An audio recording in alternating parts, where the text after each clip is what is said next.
ইনশাআল্লাহ মানসম্মত সার্বজনীন প্রাক প্রাথমিক শিক্ষার সুযোগ আর্লি চাইল্ডহুড ডেভেলপমেন্ট করার মাধ্যমে শিশুর জ্ঞান ভিত্তিক ও সামাজিক বিকাশ শক্ত ভিত্তির উপর গড়ে উঠবে। মাননীয় প্রতিমন্ত্রী ফরহাদ হোসেন আজাদ, মাননীয় প্রতিমন্ত্রী ব্যারিস্টার ফারজানা শারমিন, সম্মানিত সচিব মহিলা ও শিশু বিষয়ক মন্ত্রণালয় ইয়াসমিন পারভিন, সম্মানিত অতিরিক্ত সচিব শিশু ও সমন্বয় শবনম মুশতারি, সম্মানিত মহাপরিচালক মহিলা বিষয়ক অধিদপ্তর শায়লা শারমিন জামান, সম্মানিত কেয়ার গিভার বৃন্দ, স্নেহের শিশু কিশোর ভাই ও বোনেরা, সম্মানিত সুধী, আসসালামু আলাইকুম। প্রথমেই শ্রদ্ধা ভরে স্মরণ করছি শহীদ রাষ্ট্রপতি জিয়াউর রহমান ও আপসীন দেশনেত্রী বেগম খালেদা জিয়াকে। বাংলাদেশের মোট জনসংখ্যার 50.58% নারী, প্রায় 90.42 মিলিয়ন। মোট জনসংখ্যার 28.36% এর বয়স 0 থেকে 14 বছরের মধ্যে। আমি স্কুল শিক্ষার্থী থাকার সময় আমার একজন শিক্ষিকা ছিলেন। তার শিশুকন্যাকে বাসায় একা রেখে তিনি প্রাইভেট টিউশন শিক্ষকতা করতে যেতেন স্কুল আওয়ার্সের পরে। শিশুটি অত্যন্ত বিরল ছিল। সে হয়তো নিজেই নিজের খেয়াল নিত। একদিন মিসকে আমরা আমাদের যানবাহনে তার বাসায় পৌঁছাতে যাই। আমার এখনো মনে পড়ে সেই শিশুটির চোখ যখন সে জানালার গ্রিল ভেদ করে আমাদের দেখতে চাইছিল। দেখছিল তার পরম প্রিয় মা তার জরুরি কাজ সেরে ঘরে ফিরছেন কিনা। শত ক্লান্ত হলেও তিনি আদরে সযত্নে শিশুকে কাছে টেনে নেবেন। দিবা পরিচর্যা কেন্দ্রবিহীন স্থানগুলিতে এটি বাস্তবতা।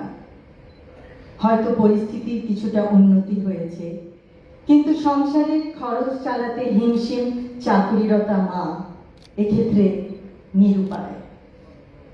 123টি চাইল্ড ডেভেলপমেন্ট সেন্টার এ 7,360টি শিশু পরিচর্যা পাবে, যা মোট শিশু জনসংখ্যার 0.034%।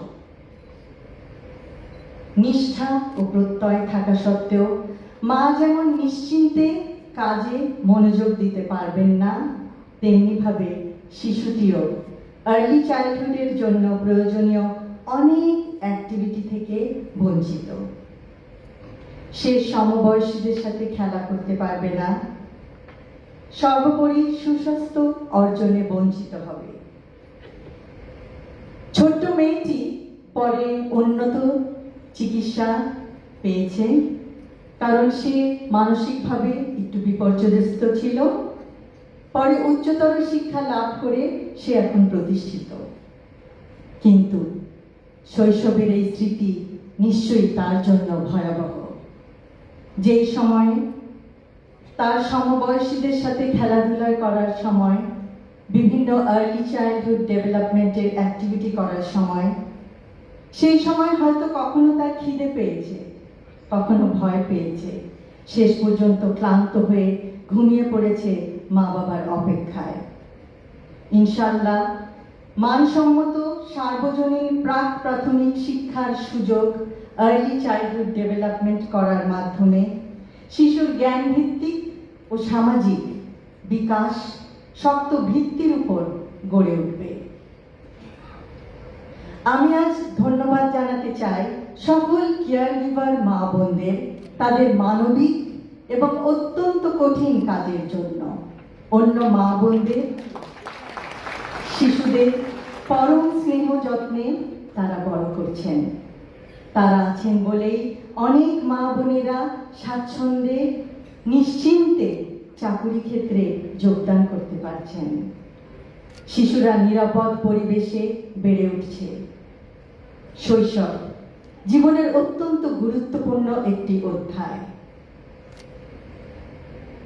এই সময়ে বিভিন্ন জিনিসের ভিত্তিপ্রস্তর স্থাপিত হয়।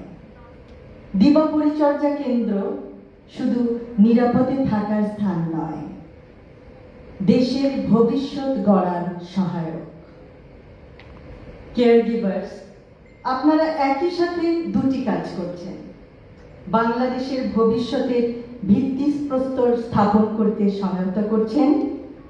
ভিত্তি সততা, ভিত্তি নিষ্ঠা, ভিত্তি শান্তি, ভিত্তি শিক্ষা, ভিত্তি সংস্কৃতি, ভিত্তি মানবিকতা, ভিত্তি সহনশীলতার, নিয়মানুবর্তিতার, কৌতূহলের, অধ্যবসায়ের, পারস্পরিক সম্মানের, দেশপ্রেমের। বিরাট নারী জনসংখ্যাকে বেকারত্বের বোঝা থেকে পরিত্রাণ দিচ্ছে।